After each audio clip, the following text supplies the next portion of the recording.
चुनाव आयोग ने एक आरटीआई की रिप्लाई पे, जो मैंने 3 अगस्त 2018 को ट्वीट की थी, उसमें कहा था कि इन ईवीएम्स का सोर्स कोड हमारे पास नहीं है। इन ईवीएम्स का सोर्स कोड अगर आप चाहिए तो आप भारत इलेक्ट्रॉनिक्स लिमिटेड के पास जाइए या सेंट्रल इलेक्ट्रॉनिक्स इंडिया लिमिटेड के पास जाइए।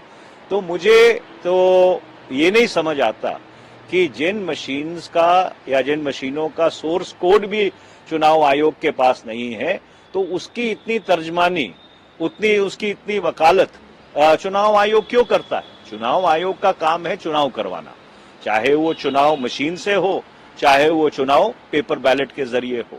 और इसलिए समय आ गया है कि जैसे बाकी देशों ने वापस पेपर बैलेट को अपनाया है, हमको भी अपनी जो लोकतांत्रिक व्यवस्था है उसको सुदृढ़ और पाक साफ रखने के लिए एक बार दोबारा से पेपर बैलेट्स को अपनाना जरूरी है। तो आप भी लोकसभा के सदस्य हैं, उसी सदन में रमेश बिधूड़ी बतौर सांसद जिन अल्फाज का इस्तेमाल अपने एक साथी सांसद के लिए किया, उनसे वो काफ़ी आहत हैं और राहुल गांधी भी कल शाम उनसे मुलाकात कर अपनी संवेदना व्यक्त की।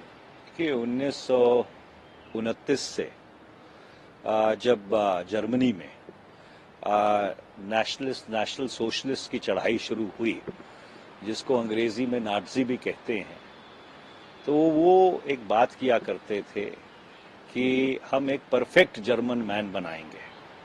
तो ऐसा लगता है कि रमेश बिधूड़ी के रूप में भारतीय जनता पार्टी ने एक परफेक्ट बीजेपी मैन बना दिया है।